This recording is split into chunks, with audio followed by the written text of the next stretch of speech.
Everyone. இன்னைக்கு WCC அதாவது women's Christian காலேஜோட அட்மிஷன் ப்ராசஸ் தான் பார்க்க போறோம். ஆல்ரெடி 2024க்கான அட்மிஷன் ஆன்லைன்ல ஓப்பன் ஆயிடுச்சு. இன்னைக்கு அட்மிஷன் ரெக்வயர்மெண்ட்ஸ் அதாவது அதோட ஸ்டெப்ஸ் எல்லாமே பார்க்கலாம். எவ்வளோ ஃபீஸ் பே பண்ணணும் அண்ட் என்னென்னலாம் கோர்ஸ் WCCல இருக்கு. இந்த மாதிரி எல்லாமே நம்ம வந்துட்டு இந்த வீடியோல கவர் பண்ணிடலாம். ஃபர்ஸ்ட் இதுதான் WCCயோட அஃபிஷியல் வெப்சைட். இதோட லிங்க் நான் டிஸ்கிரிப்ஷன்ல கொடுக்குறேன். இது நீங்க ஓப்பன் பண்ண உடனே அட்மிஷன் அப்படின்னு இந்த ஃபோர்த் பிளேஸ்ல அட்மிஷன் இருக்கு இல்லையா? இதை நீங்க கிளிக் பண்ணீங்கன்னா அட்மிஷன் அகைன் ஒரு ட்ராப் டவுன் இருக்கும். அத கிளிக் பண்ணா உங்களுக்கு இந்த மாரி ஒரு பேஜ் ஓப்பன் ஆகும். ஓகேவா? இந்த பேஜ்ல பேசிக்கா WCC பத்தி உங்களுக்கு இன்ட்ரோ மாதிரி இருக்கும். Next admission requirements. இதுக்கு போனீங்கன்னா, அப்ளிகேஷன் ஃபார்ம் எப்படி ஃபில் பண்ணணும், அதோட இன்ஸ்ட்ரக்ஷன் எல்லாமே இருக்கும். இது எல்லாமே நம்ம குயிக்கா பார்த்துரலாம். பிகாஸ் நம்ம சின்ன தப்பு பண்ணாலும் மேபி அப்ளிகேஷன் ரிஜெக்ட் ஆக சான்ஸ் இருக்கு. ஃபர்ஸ்ட் வந்துட்டு இங்க ஒரு லிங்க் இருக்கு இல்லையா? இத கிளிக் பண்ணா நமக்கு ரெஜிஸ்ட்ரேஷன்னு ஓப்பன் ஆகும். ஓகே. இந்த மாரி ஒரு பேஜ் உங்களுக்கு ஓப்பன் ஆகும். ஓப்பன் ஆனதுக்கப்புறம் நீங்க உங்களோட பேசிக் டீட்டெயில்ஸ்லாம் குடுத்து ஃபில் பண்ணுவீங்க. அப்ப வந்துட்டு ரெஃபரன்ஸ் நம்பர், மொபைல் நம்பர் நீங்க குடுக்குற ரெஃபரன்ஸ் நம்பர் ஆட்டோமேட்டிக்கா ஜெனரேட் ஆகும். ஓகேவா? நெக்ஸ்ட் இத யூஸ் பண்ணி உங்களுக்கு அக்கவுண்ட்ல நீங்க திருப்பி லாகின் பண்ணணும். ஒன்ஸ் லாகின் பண்ணா தான் நம்ம நெக்ஸ்ட் ஃபர்தரா நம்மளோட டீட்டெயில்ஸ்லாம் ஃபில் பண்ற மாரி இருக்கும். அது எல்லாமே நம்ம பார்க்கலாம். நெக்ஸ்ட் வந்துட்டு application can be saved without entering the marks of the qualifying exam. But உங்களுக்கு மார்க்ஸ் ஒன்ஸ் ரிசீவ் ஆயிடுச்சுன்னா பிகாஸ் சிபிஎஸ்சிக்குலாம் லேட்டா தானே ரிசல்ட் வந்துருச்சு. ஸோ அந்த மாதிரி மார்க்ஸ் ரிசீவ் ஆனதுக்கு அப்புறமா நீங்க திருப்பி அதை என்டர் பண்ணிக்கலாம். இப்போதைக்கு நீங்க மார்க் இல்லாம கூட சேவ் ஆயிடும். பட் பை டேட் எல்லாருக்குமே ரிசல்ட் வந்துருச்சு. ஸோ நீங்க உங்களோட மார்க்ஸை இப்போவே கொடுத்துக்கலாம். சப்போஸ் உங்களுக்கு அட்மிஷன் அப்போ ஏதாவது டவுட் இருந்துச்சுன்னா நீங்க இந்த மெயில் ஐடிக்கு டைரக்டா மெயில் பண்ணலாம். நெக்ஸ்ட் அப்ளிகேஷன் ஃபார்ம் ஃபில் பண்றப்ப 4 ஸ்டெப் இருக்கு. அதாவது ஃபர்ஸ்ட் நீங்க ரெஜிஸ்டர் பண்ணுவீங்க. அப்புறமா உங்களுக்கு மெயில் வரும், இல்லைனா மெசேஜ் வரும் உங்களோட டீடைல்ஸ் வச்சு. அப்புறமா அப்ளிகேஷன் அதாவது உங்களோட டீடைல்ஸ், எஜுகேஷன் டீடைல்ஸ் இந்த மாதிரி எல்லாமே ஃபில் பண்ற மாதிரி இருக்கும். அண்ட் மார்க்ஸ் அப்லோட் பண்ணணும். ஃபைனலா டாக்குமெண்ட்ஸ் அப்லோட் பண்ணணும். ஓகேவா? சப்போஸ் நீங்க செலக்ட் ஆயிட்டீங்கன்னா என்னென்ன ஸ்டெப்ன்னு பார்த்தீங்கன்னா, உங்களோட ப்ரொவிஷனல் செலக்ஷன் நோட்டீஸ் அதாவது நீங்க செலக்ட் ஆயிட்டீங்கன்னு ஒரு நோட்டீஸ் வரும். அத டவுன்லோட் பண்ணிக்கணும். அப்புறம் அப்லோட் சர்டிஃபிகேட்ஸ் ஓகேவா? அப்லோட் பண்ண சர்டிஃபிகேட்ஸ் எல்லாமே நீங்க நேர்லயே கொண்டு போற மாரி இருக்கும். இல்ல அவங்க வேற எதுலயா அப்லோட் பண்ண சொன்னா, அதுவுமே நீங்க சாஃப்ட் காப்பியா அப்லோட் பண்ணணும். அப்புறம் பெய்ட் டெர்ம் ஃபீஸ். காலேஜ்ல 2 டெர்ம்ஸ் இருக்கும்ல. இது ஆர்ட்ஸ் காலேஜ்னால டெர்ம் 1, டெர்ம் 2ன்ற மாரி இருக்கும்ல. That is semester 1 and semester 2. So நீங்க டெர்ம் ஃபீஸ் வந்துட்டு அந்த டைம்ல பே பண்ற மாரி இருக்கும். இது வந்து சப்போஸ் நீங்க செலக்ட் ஆனா, அப்போ இந்த இன்ஸ்ட்ரக்ஷன். இப்போ என்னெல்லாம் டாக்குமெண்ட் இப்ப நான் அப்லோட் பண்ணணும்னு கேட்டீங்கன்னா, ஃபர்ஸ்ட் ஃபோட்டோகிராஃப் ரொம்ப பழசுலாம் யூஸ் பண்ணாதீங்க. ரீசென்ட்டா எடுத்த ஃபோட்டோ இஃப் பாசிபிள் கலர் ட்ரெஸ்ல இருக்கட்டும். யூனிஃபார்ம்ல நெறைய பேர் வச்சிருப்பீங்க. பட் கலர் ட்ரெஸ்ல இருந்தா அது வெல் அண்ட் குட். ஓகேவா? அண்ட் இங்க பாருங்க இந்த சைஸ்லாம் வந்து இப்பயே நோட் பண்ணி வச்சுக்கோங்க. பிகாஸ் அப்லோட் பண்றப்ப அத திருப்பி ரீசைஸ் பண்றது அகைன் ஒரு ஒர்க்கா இருக்கும். இந்த சைஸ்க்குள்ள நீங்க வந்துட்டு ஃபோட்டோ இருக்க மாரி பார்த்துக்கோங்க. அண்ட் உங்களோட சிக்னேச்சரும், உங்க பேரண்டோட சிக்னேச்சரும் ஃபோட்டோ எடுத்து அதுவுமே ஸ்கேன் பண்ணி வச்சுக்கோங்க. அண்ட் அதோட சைஸ் பாருங்க 20 கேபி க்குள்ள இருக்கணும். 20 கேபி அண்ட் உங்களோட community certificate and mark sheet வந்திருக்கும்ல அது. If you are Christian you need to upload this baptism certificate. ஓகேவா? நெக்ஸ்ட் இது வந்து போஸ்ட் கிராஜுவேட்டுக்கு தான் நம்ம யுஜி பத்தி தான் பார்த்துட்டு இருக்கோம். So I'm ignoring that. இது வந்துட்டு பேமெண்ட் ஆஃப் அட்மிஷன். இதுவும் நீங்க ஒன்ஸ் செலக்ட் ஆனா இந்த ஐ மீன் சாரி டாக்குமெண்ட்ஸ் எல்லாமே கொண்டு போற மாரி இருக்கும். இது நம்ம செலக்ட் ஆனா அவங்களுக்கு தனியா வந்துட்டு வீடியோ போடலாம். என்னென்ன டாக்குமெண்ட்ஸ் கொண்டு போகணும். இப்ப ஜஸ்ட் நம்ம அட்மிஷன் பார்ப்போம். ஓகே அப்ளிகேஷன் ஃபார்ம் ஓகேவா? டாக்குமெண்ட்ஸ் டூ பி அப்லோடட் இப்ப தானே பார்த்தோம் என்னென்ன டாக்குமெண்ட்ஸ்னு அதே தான் அகைன் குடுத்துருக்காங்க. அண்ட் அப்ளிகேஷன் அண்ட் ரெஜிஸ்ட்ரேஷன் ஃபீ அதாவது எல்லாமே நீங்க வந்துட்டு ஆன்லைன்ல தான் பண்ண மாரி இருக்கும். இங்க பாருங்க online application, registration and processing fee for aided and self finance programs made only by either debit card, credit card or net banking. அதாவது நீங்க எல்லாமே ஆன்லைன்ல தான் பண்ண மாரி இருக்கும். எய்தர் நீங்க எய்டட் ஆர் செல்ஃப் ஃபினான்ஸ். இந்த காலேஜ்ல எய்டட் கோர்ஸ்ன்னு தனியா இருக்கு. செல்ஃப் ஃபினான்ஸ் கோர்ஸ்ன்னு தனியா இருக்கு. ஓகேவா? இது எதுவுமே வந்துட்டு ஆனா ரீஃபண்ட் பண்ண மாட்டாங்க. அதுவும் பார்த்துக்கோங்க. Next course highlights. இதுல வந்துட்டு இப்போ எனக்கு வந்துட்டு எய்டட்ல என்ன கோர்ஸ் இருக்கு, செல்ஃப் ஃபினான்சிங்ல என்ன கோர்ஸ் இருக்கு அப்படின்னு நினைச்சீங்கன்னா, இந்த அதே பேஜ்ல தான் அட்மிஷன் பேஜ் பார்த்தோம்ல, அங்க வந்துட்டு கோர்ஸ் ஹைலைட்ஸ் இருக்குன்னு பார்த்தீங்களா? அதுல வந்துட்டு இப்போ நீங்க இந்த ட்ராப் டவுன்ல உங்களுக்கு எது வேணும்? ஃபர்ஸ்ட் எய்டட்ல என்னெல்லாம் கோர்ஸ் இருக்குன்னு பார்க்கணும்னு நினைச்சீங்கன்னா, எய்டட் கிளிக் பண்ணிட்டு யூஜிக்கு பார்க்குறீங்களா யூஜி அண்ட் செலக்ட் டிபார்ட்மெண்ட்னு இருக்கும். அப்ப எய்டட்ல இந்த கோர்ஸ்லாம் தான் இருக்கு. BA history, BA English, BSc maths, BSc physics, BSc chemistry, BSc plant biology and plant biotechnology, BSc Advanced Zoology and Biotechnology, BSc Psychology, BSc Computer Science, BSc Home Science. BSc Home Scienceல வந்துட்டு 2 இருக்கு. ஒண்ணு வந்து general stream, ஒண்ணு வந்துட்டு vocational ஸ்ட்ரீம்ல குடுக்குறாங்க. ஓகேவா? இதுல வந்து எய்டட்ல யூஜிக்கு இருக்கு. இப்போ நெக்ஸ்ட் செல்ஃப் ஃபினான்சிங்ல என்னலாம் இருக்குன்னு பார்த்தீங்கன்னா, அதே யூஜி அண்ட் டிபார்ட்மெண்ட் நீங்க குடுத்தீங்கன்னு வச்சுக்கோங்களேன், என்னெல்லாம் கோர்ஸ் இருக்குன்னு தெரிஞ்சுக்கும். சப்போஸ் இந்த லைக் இப்போ பிஏ கார்ப்பரேட் எக்கனாமிக்ஸ் அத பத்தி நம்ம பார்க்கணும்னு நெனச்சா, எல்லா டீட்டெயில்ஸுமே வந்துரும். என்னலாம் வரணும்? மேக்ஸிமம் நீங்க வந்துட்டு ஹையர் செகண்டரில மேத்ஸ் படிச்சிருக்கணும். ஓகேவா? இந்த கார்ப்பரேட் எக்கனாமிக்ஸ் எடுக்கணும். நெக்ஸ்ட் இதோட ஃபீஸ் ஸ்ட்ரக்சரும் அவங்களே குடுத்துட்டாங்க. சப்போஸ் நீங்க ஸ்டேட் போர்ட்ல இருந்தா என்ன ஃபீஸ், சிபிஎஸ்இ ஆர் ஐஎஸ்சில இருந்தா இந்த fees, other or foreign country like இந்தியால இல்லாம அவுட் சைட்ல இருந்து வரவங்களுக்கு இந்த மாரி ஃபீஸ் அண்ட் ஹாஸ்டல்ல நீங்க ஸ்டே பண்றீங்கன்னா, உங்களுக்கு அடிஷனல் ஃபீஸ். ஓகேவா? Next course highlights. பேசிக்கா இந்த கோர்ஸ பத்தி என்னலாம் நீங்க படிப்பீங்கன்னு அவங்களே ஓவர்வியூ குடுத்துட்டாங்க. ஓகேவா? இதோட ஸ்கோப். இதுக்கப்புறம் நீங்க என்ன படிக்கலாம்? நீங்க வந்துட்டு MA R MSc financial economics பண்ணலாம். ஆர் எம்காம் பண்ணலாம். அண்ட் உங்களோட கெரியர் என்ன மாரிலாம் இருக்கும்? எக்கனாமிக் அனலிஸ்ட், கன்சல்டன்ட் பேசிக்கா ஒரு பசங்களுக்கு ஒரு கோர்ஸ் எடுக்க போறோம்னா என்னலாம் டவுட் இருக்கும்? அந்த கோர்ஸ்க்கு வந்துட்டு எவ்ளோ ஃபீஸ் தேவ? இதோட ஸ்கோப் என்ன? இதுக்கப்புறம் நான் பிஜில என்ன படிக்கலாம்? இந்த மாரி எல்லா பேசிக் டீட்டெயிலுமே அவங்களே குடுத்துட்டாங்க. சூப்பர்ல. ஸோ உங்களுக்கு என்ன கோர்ஸ் எடுக்க போறீங்களோ, இந்த மாரி ட்ராப் டவுன்ல கிளிக் பண்ணீங்கன்னா, உங்களுக்கு எல்லாமே இங்கேயே தெரிஞ்சிரும். ஓகேவா? இது எல்லாமே நீங்க ஒன்ஸ் படிச்சு முடிச்சுட்டீங்கன்னா, அட்மிஷன் ப்ரொசீஜர் ஓகே. இது இல்ல மேக்ஸிமம் ஒண்ணும் இல்ல. ஹாஸ்டல் போறவங்க வந்துட்டு ஹாஸ்டல் ரூல்ஸ் அண்ட் ரெகுலேஷன் வந்துட்டு நீங்க படிச்சுக்கலாம். சப்போஸ் ஹாஸ்டல் ஆப்ட் பண்றீங்கன்னா, இதுல மெயினா ஏதோ சொல்லணும்னு இருந்தனே. சி நீங்க வந்துட்டு உங்களுக்கு செலக்ட் ஆனீங்கன்னா, எஸ்எம்எஸ் அண்ட் மெயில் 2த்துலயுமே வந்து நோட்டிஃபை பண்ணுவாங்க. அதனால நீங்க குடுக்குற மெயில் ஐடியோ, நம்பரோ கரெக்ட்டா வச்சுக்கணும். இப்ப அட்மிஷன் ரெக்வயர்மெண்ட்ஸ் புரிஞ்சுது தானே? இந்த காலேஜ்ல என்ன கோர்ஸ் இருக்குன்றத நீங்க இந்த போர்ட்டல்ல பார்த்துக்கலாம். ஓகேவா? பார்த்துட்டு அந்த கோர்ஸ பத்தியும் இன்னும் டீட்டெயில் வேணும்னா, இந்த மாரி நீங்க குடுத்தீங்கன்னா, அதோட எல்லா டீட்டெயிலுமே வந்துரும். இது எல்லாமே நீங்க படிச்சு பார்த்துட்டு உங்களுக்கு ஓகேனா, அப்ளை நவ் கிளிக் பண்ணணும். ஒன்ஸ் நீங்க அப்ளை நவ் குடுத்தீங்கன்னா, உங்களுக்கு இந்த மாரி ஒரு பேஜ் ஓப்பன் ஆகும். அதாவது நான் ப்ராஸ்பெக்டஸ் எல்லாமே படிச்சு பார்த்துட்டேன்.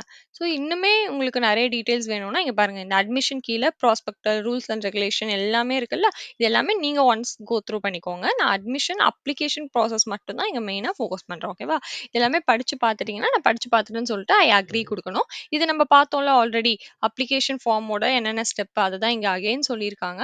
அண்ட் டாக்குமெண்ட்ஸ் என்ன தேவைன்றத மென்ஷன் பண்ணியிருக்காங்க. ஓகேவா? இது எல்லாமே ஓகேனா, நீங்க ஐ அக்ரி குடுத்தீங்கன்னா, இந்த மாரி உங்களுக்கு ஒரு பேஜ் ஓப்பன் ஆயிடும். ஸோ நெக்ஸ்ட் இந்த பேஜ் ஓப்பன் ஆனோனே என்னன்னா, ஸ்ட்ரீம் ஃபர்ஸ்ட் என்னது? நம்ம பார்த்தோம்ல இப்ப எய்டடா, செல்ஃப் ஃபினான்ஸ்டா உங்களுக்கு புடிச்ச கோர்ஸ் எதுல இருக்குன்னு பார்க்கணும். சப்போஸ் எய்டட்ன்னு நான் செலக்ட் பண்றேன். ஓகேவா? This is for sample. உங்களுக்கு என்ன கோர்ஸ் வேணுமோ அத நீங்க பண்ணலாம். யுஜிக்கு அப்ளை பண்ணலாம். ப்ரோகிராம் செலக்ட் எய்டட்ல நான் சைக்காலஜி பார்த்து வச்சிருக்கேன்னா, அத செலக்ட் பண்ணிருவேன். என்னோட நேம் இங்க குடுக்கணும். ஓகேவா? ஸ்டூடண்ட் நேம் என்னவோ அத நீங்க குடுத்துக்கணும். And initial expansion. இது வந்து மேண்டட்டரி இல்ல. உங்க நேம் மட்டும் இனிஷியலோட இங்கேயே போட்டுருங்க. 12த் மார்க் ஷீட்ல எப்படி இருக்கோ அண்ட் டேட் ஆஃப் பர்த் அதுவுமே மார்க் ஷீட்ல இருக்க மாரி என்டர் பண்ணிக்கோங்க. நெக்ஸ்ட் உங்களோட community OC, BC, MBC, SC, ST, DNC or DNT இந்த மாரி எந்த கம்யூனிட்டியோ அத குடுத்துறணும். Candidate mobile number, candidate email ID ஓகேவா? இங்க பாருங்க இங்கேயுமே மென்ஷன் பண்ணிருக்காங்க. உங்களுக்கு என்னலாம் கம்யூனிகேஷன் வந்துட்டு அவங்க பண்ணணுமோ அது எல்லாமே மொபைல் ஐடிக்கும், நம்பருக்கு தான் வரணும். ஸோ அதனால இது கரெக்ட்டா பார்த்து குடுத்துக்கோங்க. நெக்ஸ்ட் ஹாஸ்டல் வேணுமா? வேணாமா? அதையுமே நீங்க ஃபில் பண்ணிக்கலாம். எஸ் ஆர் நோன்னு. ஓகேயா? இது எல்லாமே நீங்க குடுத்ததுக்கு அப்புறம், நீங்க உங்க டீட்டெயில்ஸ்லாம் ஃபில் பண்ணதுக்கு அப்புறம், உங்களோட கம்யூனிட்டிக்கு ஏத்த மாரி அப்ளிகேஷன் ஃபீஸ் சேஞ்ச் ஆகும். ஓகேவா? சப்போஸ் நீங்க பிசி, ஓசி, எம்பிசியா இருந்தா அப்ளிகேஷன் ஃபீ வந்து 200 இங்க வருது தெரியுதா? வந்து PC, OC, MBC, DNC or DND இதுல இருந்தாலுமே உங்களோட அப்ளிகேஷன் ஃபீ 200 நீங்க பே பண்ற மாரி இருக்கும். Suppose if you belong to SC 0 எஸ்டிக்கும் அப்ளிகேஷன் ஃபீ 0 உங்களுக்கு தெரியுதுல கம்யூனிட்டி மாத்த மாத்த என்னென்ன சேஞ்ச் ஆகுதுன்னு. So suppose SC and ST கம்யூனிட்டில இருந்தீங்கன்னா, நீங்க எதுவுமே பே பண்ண தேவையில்ல. நெக்ஸ்ட் ஸ்டெப் ஆட்டோமேட்டிக்கா போயிரலாம். பட் அதர் கம்யூனிட்டி ஸ்டூடண்ட்ஸ் நீங்க வந்துட்டு இங்க 200 வருதுல்ல, அது கீழ பேமெண்ட் ஆப்ஷன் இருக்கும். I will show you.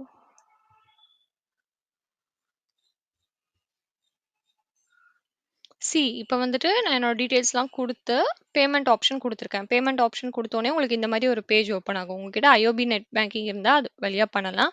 இல்லன்னா இன்டர்நெட் பேங்கிங் அதாவது யுபிஐ இது மூலியமா என்ன வேணாலும் பே பண்ணிக்கலாம். இல்ல பே நவ்ன்னு குடுத்துக்கோங்க. ஒண்ணு குடுத்தோனே இப்போ 3 ஆப்ஷன் காட்டுதா? இதுல கார்டா, நெட் பேங்கிங்கா, யுபிஐ. யுபிஐனா உங்களோட அட்ரஸ் போடணும். அதாவது ஜிபே, பேடிஎம் என்ன யூஸ் பண்றீங்களோ, அதோட அட்ரஸ் போட்டீங்கன்னா, தட் இஸ் வரும்ல நேம் வந்துட்டு ஓகே எஸ்பிஐ அந்த மாரிலாம் வரும்ல. ஸோ அத நீங்க குடுத்துட்டு பே நவ் குடுத்தீங்கன்னா, உங்களோட ஃபோனுக்கு ஆட்டோமேட்டிக்கா நோட்டிஃபிகேஷன் வந்துரும். அத நீங்க பே பண்ணி முடிச்சிரலாம். ஓகே.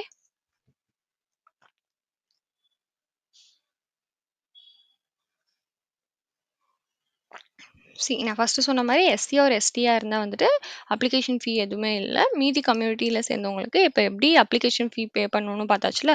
ஒன்ஸ் அதுவுமே நீங்க பே பண்ணி முடிச்சுட்டீங்கன்னா, இந்த மாரி உங்களுக்கு ஒரு பேஜ் வந்துரும். இதுதான் உங்களோட ரெஃபரன்ஸ் நம்பர். இது வந்துட்டு உங்கள மொபைல் நம்பருக்கும், இமெயில் ஐடிக்குமே வந்துரும். நெக்ஸ்ட் நீங்க வந்துட்டு நெக்ஸ்ட் ஸ்டெப் ப்ரொசீட் பண்ணலாம். ஓகேவா? இது என்னது ரெஃபரன்ஸ் நம்பரும், மொபைல் நம்பரும் நீங்க என்டர் பண்ணணும். உங்களுக்கு என்ன வந்துச்சோ அத என்டர் பண்ணிக்கோங்க. நான் என்டர் பண்ணிட்டேன். என்னோட ரெஃபரன்ஸ் நம்பரும், மொபைல் நம்பரும். பண்ணதுக்கு அப்புறமா இது எல்லாமே நான் சும்மா ஒரு வேல்யூ குடுத்தேன். ஓகேவா? இங்க எல்லாத்துக்குமே. ஸோ இது எல்லாமே கரெக்ட்டா நீங்க வந்துட்டு பார்த்துக்கணும். திருப்பி ஹாஸ்டல் அக்கமோடேஷன் வேணுமா வேணாமான்னு குடுத்துக்கணும். Either yes or no. Next have you applied for any course already? இதுக்கு முன்னாடி ஆல்ரெடி ஏதாவது கோர்ஸ் அப்ளை பண்ணியிருக்காங்கன்னா, அதுவும் எஸ் ஆர் நோ குடுத்துட்டு, நீங்க நெக்ஸ்ட் கன்டின்யூ பண்ணலாம். இதுக்கப்புறம் அப்படியே உங்களுக்கு நான் என்னெல்லாம் டீட்டெயில்ஸ்லாம் ஃபில் பண்ற மாரி இருக்கும்னு சொல்றேன். இங்க மட்டும் தான் வந்துட்டு அப்ளிகேஷன் ஃபார்ம் ஓகேவா? அதாவது ஃபர்ஸ்ட்டு நம்ம குடுத்துட்டோம். என்ன ஸ்ட்ரீம் சூஸ் பண்ண போறோம், என்ன டிகிரி அது எல்லாமே வந்துட்டு நம்ம பார்த்துட்டோம்ல. இதுக்கப்புறமா என்ன லாங்குவேஜ் நீங்க ஆப்ட் பண்றீங்க? தமிழ், ஃப்ரெஞ்ச், ஹிந்தி 3 ஆப்ஷன் இருக்கு. அதுல என்ன வேணுமோ நீங்க வந்துட்டு குடுத்துக்கலாம். நெக்ஸ்ட் என்னது உங்களோட ஸ்டூடண்ட் நேம். இது வந்து ஆல்ரெடி நீங்க குடுத்துருப்பீங்கல்ல அது. அப்புறமா டேட் ஆஃப் பர்த்தும் நம்ம குடுத்துருப்போம். Place of birth and state வந்து ஆப்ஷனல் தான். உங்களோட நேஷனாலிட்டிலாம் குடுக்கணும். இந்தியனா, ஃபாரினரான்னு குடுக்கணும். என்ஆர்ஐ அதாவது நான் ரெசிடென்ஷியல் இந்தியா இருக்கும்ல, அதுவான்னு கேட்குறாங்க. அதுவும் இல்லன்னா நோ குடுத்துக்கோங்க. உங்களோட ஆதார் நம்பர் ஓகேவா? அது குடுக்கணும். நெக்ஸ்ட் மதர் டங் வந்துட்டு தமிழ், இங்கிலீஷ், தெலுங்கோ என்னவா இருந்தாலும் குடுங்க. ரிலீஜியன் வந்துட்டு என்னன்னு குடுத்துக்கோங்க. அப்புறமா கேஸ்ட் நேம் குடுக்கணும். இப்ப நான் வந்துட்டு இங்க எஸ்டின்னு செலக்ட் பண்ணா, அதுல என்னலாம் கேஸ்ட் இருக்கோ அதெல்லாம் எனக்கு வந்திருக்கு. நீங்க என்ன செலக்ட் பண்ணியிருக்கோ அதுக்கேத்த மாரி நீங்க குடுத்துக்கணும். ஓகேவா? இப்ப நெக்ஸ்ட் வந்துட்டு உங்களோட அட்ரஸ்லாம் அட்ரஸ் ஃபார் கம்யூனிகேஷன் ஓகேவா? சப்போஸ் உங்களுக்கு பெர்மனன்ட் அட்ரஸும், அட்ரஸ் ஃபார் கம்யூனிகேஷன் 2மே ஒண்ணா இருந்துச்சுன்னா, இங்க வந்துட்டு நீங்க இப்படி கிளிக் பண்ணிக்கலாம். ஸோ இங்க குடுத்த எல்லா டீட்டெயிலுமே வந்துரும். ஓகே. ஸோ ஃபர்ஸ்ட் வந்து ரெஜிஸ்ட்ரேஷன் பண்ணணும். உங்களோட பேரு, மொபைல் ஐடி, இமெயில் ஐடி எல்லாமே போட்டு ரெஜிஸ்ட்ரேஷன் பண்ணணும். அப்ளிகேஷன் ஃபார்ம்ல இந்த டீட்டெயில்ஸ் எல்லாமே நீங்க ஃபில் பண்ற மாரி இருக்கும். ஒன்ஸ் நீங்க ஃபில் பண்ணி முடிச்சுட்டீங்கன்னா, சி இந்த மாரி உங்களோட டீட்டெயில்லாம் ஃபர்ஸ்ட் பேஜ்ல குடுத்தோம்ல. நேமு, அப்புறமா என்னது நம்மளோட கம்யூனிட்டி டீட்டெயில்ஸ் அது எல்லாமே குடுத்தோம். அட்ரஸ்லாம் குடுத்தோம். இப்ப நெக்ஸ்ட் வந்து உங்களோட மார்க்ஸ்லாம் ஃபில் பண்ற மாரி இருக்கும். ஓகேவா? இப்ப மார்க்ஸ் வந்து அவைலபிளா இல்லாதவங்க வந்துட்டு பேஜ் 3க்கு போலாம். ஆனா வந்து மார்க்ஸ் அவைலபிளா இருந்தா, இது எல்லாமே நீங்க ஃபில் பண்ணிக்கலாம். ஃபர்ஸ்ட் லாங்குவேஜ் வந்துட்டு கிளாஸ் 10ல என்ன லாங்குவேஜ் படிச்சீங்க? எந்த போர்ட்? தமிழ்நாடு போர்டா? சிபிஎஸ்இயா? ஐஎஸ்சியா? அது எல்லாமே. நெக்ஸ்ட் கிளாஸ் 12ல என்ன மீடியம் ஆஃப் இன்ஸ்ட்ரக்ஷன் ஓகேவா? இங்கிலீஷா? தமிழான்னு கேட்கறாங்க. அப்புறமா total marks okay. Total marks எவ்வளோ எடுத்தீங்கன்னு குடுக்கணும். உங்களோட கிளாஸ் 12ல. அப்புறமா நம்பர் ஆஃப் அட்டெம்ப்ட்ஸ் என்ன? Name of the school. அதாவது உங்க 12த்தோட ஸ்கூல் நேம் போடணும். அப்புறமா கண்ட்ரி அண்ட் நீங்க வந்து ரெகுலர் ஸ்டூடெண்ட்டா, பிரைவேட் ஸ்டூடெண்ட்டான்னு கேட்கறாங்க. ரெகுலர்னா ரெகுலர், பிரைவேட்னா பிரைவேட் அது. அப்புறமா நீங்க 12த் முடிச்சுட்டு ஏதாவது பிரேக்ல இருந்தீங்களா? 12த் முடிஞ்சோனே ஜாயின் பண்றீங்களா? இல்ல 1 இயர், 2 இயர்ஸ் ஏதாவது பிரேக்ல இருந்தீங்களான்னு கேட்கறாங்க. எஸ் ஆர் நோ போட்டுருவோம். ஸ்ட்ரீம் வந்துட்டு ஜெனரலா, வொகேஷனல் ஸ்ட்ரீமான்னு குடுத்துக்கணும். ஓகேவா? இது எல்லாமே நீங்க ஃபில் பண்ணதுக்கப்புறம், உங்களோட எல்லா சப்ஜெக்ட் மார்க்குமே இங்க போடணும். இங்கிலீஷ் இங்க ஆல்ரெடி இருக்கா? அத தவிர என்னலாம் படிச்சீங்க? ஃபர்ஸ்ட் குரூப்பா இருந்தா சிஎஸ், பிசிக்ஸ், மேத்ஸ், கெமிஸ்ட்ரி, காமர்ஸா இருந்தா அதுக்கேத்த மாதிரி இந்த மாரி எல்லாமே போட்டு உங்களோட ரெஜிஸ்ட்ரேஷன் நம்பர் 12த் ரெஜிஸ்ட்ரேஷன் நம்பர் எல்லாமே போடணும். இங்க பாருங்க 12த் ஸ்டாண்டர்டோட மார்க்ஸ் தான் இங்க கேட்கறாங்க. அத போடணும். எந்த மந்த்? இப்ப வந்துட்டு ஏப்ரல்ல இல்ல. ஏப்ரல் 2024 நீங்க போட்டுக்கணும். இது வந்து எல்லாத்துக்குமே காமன். இது வந்து நீங்க தனித்தனியா போடணும். ஓகேவா? இங்கிலீஷ்க்கும், தமிழும் தியரி மட்டும் தான். அதனால மொத்தமா போட்டுருங்க. 100க்கு எவ்வளோ எடுத்தீங்களோ, மேக்ஸிமம் மார்க்ஸ் வந்து எல்லாமே 100 தானே, இது சேமா இருக்கும். இங்க வந்து நீங்க எவ்வளோ மார்க் எடுத்தீங்கன்னு போடணும். ஓகேவா? இது ஃபுல்லா மேக்ஸிமம் மார்க். இங்க நீங்க எவ்வளோ மார்க் எடுத்தீங்கன்னு போடணும். இப்போ பயாலஜின்னு எடுத்துக்கோங்களேன். இங்க வந்துட்டு தியரிக்கு எவ்வளோ 70க்கு இருந்துச்சுன்னா, அதுக்கு நீங்க எவ்வளோ எடுத்தீங்கன்னு போடணும். நெக்ஸ்ட் பிராக்டிகல் நீங்க எவ்வளோ எடுத்தீங்கன்னு போடணும். இங்க வந்து உங்களோட மேக்ஸிமம் மார்க் போடணும். ஓகேவா? இது மாரி எல்லாமே நீங்க போட்டு ஃபில் பண்ணிட்டா அவ்வளோதான். நீங்க நெக்ஸ்ட் பேஜ் போலாம். நெக்ஸ்ட் பேஜ்ல நீங்க ஜஸ்ட் டாக்குமெண்ட்ஸ் மட்டும் தான் அப்லோட் பண்ற மாரி இருக்கும். உங்களோட மார்க்ஸும், டாக்குமெண்ட்ஸும் அப்லோட் பண்ற மாரி இருக்கும். அதுக்கு நம்ம பார்த்தோம்ல என்னெல்லாம் டாக்குமெண்ட்ஸ் தேவை, எவ்வளோ கேபில இருக்கணும். ஸோ அத நீங்க எல்லாமே அப்ளை பண்ணி முடிச்சுட்டா, உங்களுக்கு வந்துட்டு ஒரு மெயில் வந்துரும். நீங்க செலக்ட் ஆகிட்டீங்கன்னா, ஃபர்தரா அதுக்கான ப்ரொசீஜர்லாம் அவங்க வந்துட்டு மெயில் பண்ணுவாங்க. ஓகேவா? ஸோ WCCக்கு எப்படி அப்ளிகேஷன் ஃபில் பண்ணணும்னு பார்த்தாச்சுல. பிகாஸ் இதுக்கப்புறம் டாக்குமெண்ட் அப்லோட் மட்டும் தான். இதுல உங்களுக்கு ஏதாவது டவுட் இருந்ததுன்னா எனக்கு கமெண்ட்ல சொல்லுங்க. இல்ல அவங்க குடுத்துருக்க மெயில் ஐடியிலயுமே நீங்க வந்து கான்டாக்ட் பண்ணலாம். இதோட லிங்க் நான் டிஸ்கிரிப்ஷன்ல போடுறேன். நெக்ஸ்ட் எந்த காலேஜோட அட்மிஷன் பத்தி தெரிஞ்சுக்கணும்னு நினைச்சாலும் கமெண்ட் பண்ணுங்க. Thank you.